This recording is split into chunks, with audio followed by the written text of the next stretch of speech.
draft is 2 weeks in a row, Ethan. Thank you. Second week. Hey, Donate another the reason winnings why to Ethan NIL is better for than me. Minnesota. 5-time Super Bowl champion, Dallas Cowboys, and the Loser. caboose.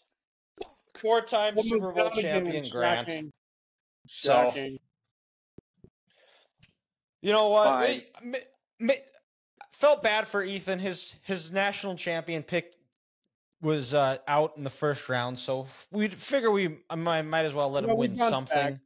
We bounced back. We moved on in life.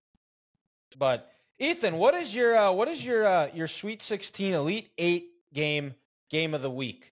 Sweet 16 Elite 8 game of the week. Let me look at some scores here, man. This is tough. This is really a lot of tough. good ones. There was a lot of good ones. There really was. Let's see. Honestly, I might have to go. God, this is hard. I'll go Tennessee Creighton. I thought that was a great game. Back and forth. Honestly, lower scoring than I thought. I thought this was going to be pushing 100. Creighton really only shot, I want to say they were right around 40%, which I definitely did not think they were going to shoot that low. I guess they shot 47% from 3, 44 overall. So how the hell did Tennessee win that game? That's incredible. No, that was a Creighton good game. went scoreless for like 6 minutes in the to start the second half. How many turnovers did they? 12 offensive rebounds for Tennessee. That'll do it. 13. How many turnovers here? Only 9 turnovers, but Tennessee had 4. So Ziegler's probably what won them that game. He is about as good a point guard as you can ask for. I love that game. That was super fun, back and forth, competitive throughout the whole thing. I can't say every Sweet 16 or game was like that over the weekend, though. But both games going on at that time, both of those games were they were good. Were very exciting. Because the Duke-Houston game was going on at that same time, right? No, was it? Yeah. Or was that? Yeah. I thought that game was. Yeah, it was. You're right. It was. You're right. So dumb. If Shed frickin' doesn't get hurt, they win that game. Easy. Big Cat had a tremendous take on this Friday night, is that if Duke had any loyalty, and they claim that they know ball, they claim that they have great respect for the game, and if Duke had any talk or could it back any of it up, they would realize they wouldn't have won the game if Shed doesn't get hurt. They should have done the right thing and vacated that win against Houston. They should have just amputated Filipowski's foot a long time ago. Just cut it off. I know. The fact that he's still walking is modern medicine at its finest. Correct. You're welcome, by the way. I gave you Alabama, North Carolina for your boy Grant Nelson, so you can thank me later. Yeah, you did. Thank you. I just want to say I know Ben Gordon is going to love this stuff right now, of you guys complaining about Duke, because God, he has been shit talking me all tournament, saying, "Oh, Ben you three guys complain." Oh yeah, he's shit talking me the whole game. That's funny because he's told me he doesn't care about Duke because he hasn't cared about Duke since Zion left. Interesting take, Grant. You just exposed him. Duke fans come up with the dumbest excuses because they're the dumbest people. It only makes sense. It's funny. Speaking of dumb Duke fans, what did Dean have to say about I don't know. about that game? He drink like he does every other night. Who the fuck knows? He put down 4 cheeseburgers because that boy's big. I was gonna say 6 hot dogs, maybe both. You never know. He's at his second home. I know one of the nights when they beat Houston, he was at what's the bowling alley that we go to? Wrong guy to ask. It's in St. Louis Park. It is. I can't remember, but Dylan. He goes there so much. He literally have a big bracket. He's the dumbass that moved the damn name to the fucking Elite 8. That's how much he's there. Oh, gross. It's a regular. Literally, he's the regular. He's not just a regular. He's the one guy that's blackout drunk every fucking Friday, Saturday, Sunday. Huh. Interesting. But my game of the week is I'm gonna go over to the women's tournament, and I'm gonna go with Iowa versus LSU. That was a good One game. of the best. I would argue between the men's and women's. I think it was the best game of the tournament considering all the hype surrounding it, and it lived up to it. Caitlin Clark got off to a hot start, hitting some deep threes, got out to a big lead, and then LSU was able to weather the storm. They kind of got their feet underneath them, and after that, or once they did, it felt like for a little bit of a stretch there that LSU was just going to coast to an easy victory. But to Iowa's credit, they battled back. Kim Mulkey talked about it in her post-game press conference about how, that Caitlin Clark is a tremendous player, but she's not going to beat you alone. They had tremendous contributions from Kate Martin, who had 21 points, and then Sydney, and that one definitely auto-corrected, but Sydney Affronted? Is that how you say her name? I can't. I'm not totally positive on that last name. I'm just shocked at how terrible Haley Van Lith is all of a sudden. Is that her name, Haley? Yeah. The Louisville transfer. Terrible. She was awful. I mean, she looked lost out there. She looked like a shell of herself from last year at Louisville. Louisville. And I thought Caitlin Clark actually played a good game because I think last year in the national championship, I thought she felt like she was going to have to carry the team the whole way. Where in this game, she did a good job of getting other teammates involved early. And then when it came to crunch time, she was able to take the game. And it wasn't her scoring that really got them over the hump. It was her passing when the LSU defense would collapse on her. She did a great job of keeping her eyes up and finding her open teammate to get easy layups and pull away. Angel Reese didn't play a great game either. She missed her last 14 shots. I was going to say, if she doesn't roll her ankle, that very well might be a different game because it was absolutely hindering her the remaining of the game. Oh, yeah, they weren't going to stop her if she was healthy. Oh, God, no. She was dominant that first quarter and a half. That game flipped. Even then, LSU stayed in it.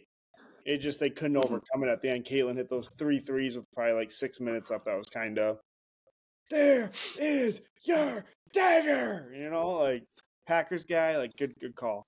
But that guy is a elite radio announcer. He is. He truly is.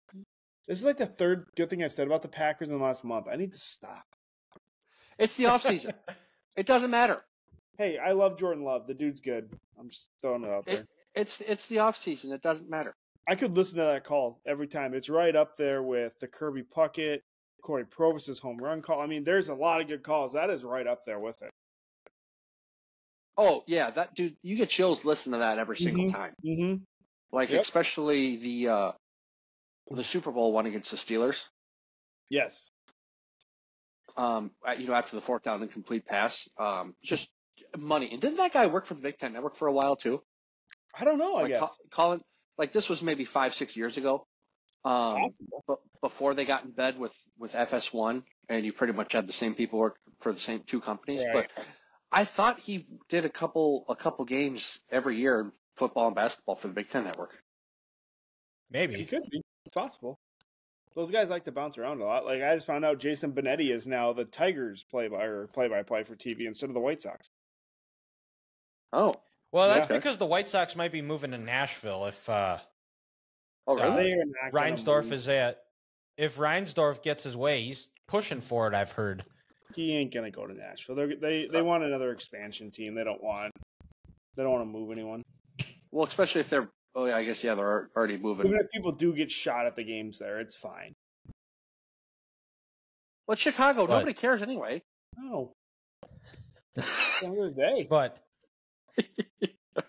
survive in advance, baby. Let's survive in advance. Let's go. But that's the rumor mill I heard is that Reinsdorf is trying to move the team out of Chicago, which not a great owner. Outside of Michael Jordan, doesn't have the greatest track record. The team is and all he did was sign his paychecks. But Grant, what is your Sweet 16 Elite Eight game of the week? Well, I mean, Dylan, you gave me this one on a silver platter, and also thanks to Ethan. I think welcome. it's got to be Alabama. I tried Nate to do Oates, you a favor, but I did you a favor by the default. Grant Olson show, beating Carolina 89-87 on Thursday night.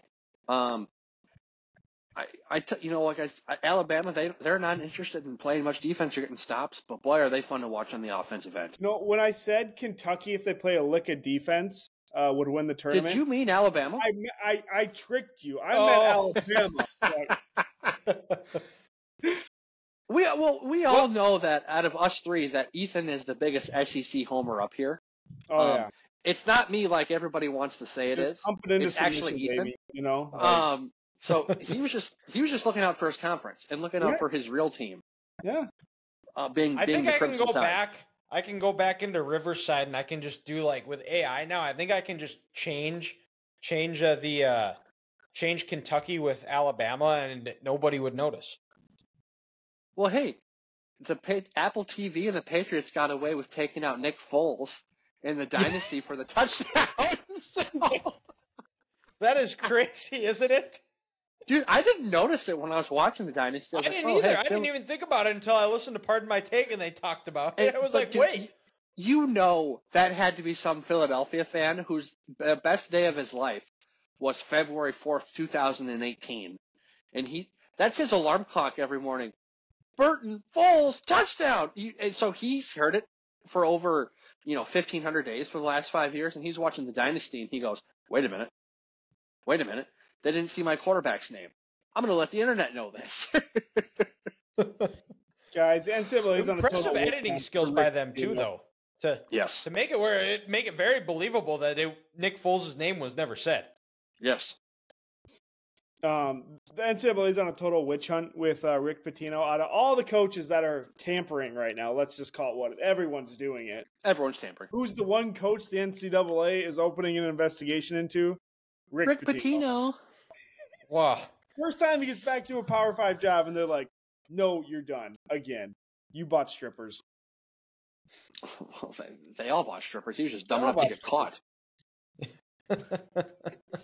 That's right. Just their way of trying to stay relevant.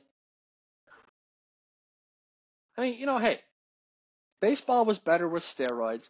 Maybe college basketball was better in the early mid-teens, 2010s, when there was prostitutes on campus getting these players to go to these schools.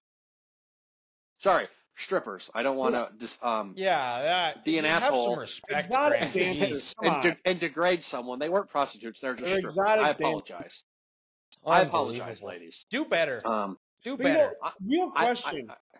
If the NCAA can't enforce anything, like with like the TRO, like temporary restraining order on all this stuff, why can't all the schools just funnel shit tons of money into their NIL? What are they going to do about it?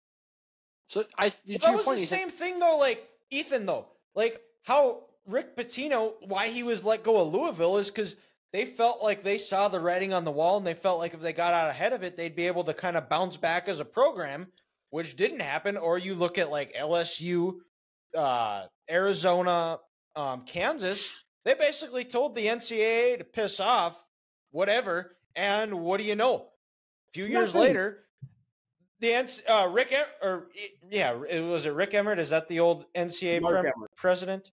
Mark Emmert? Yeah, was handing Bill Self the national championship trophy.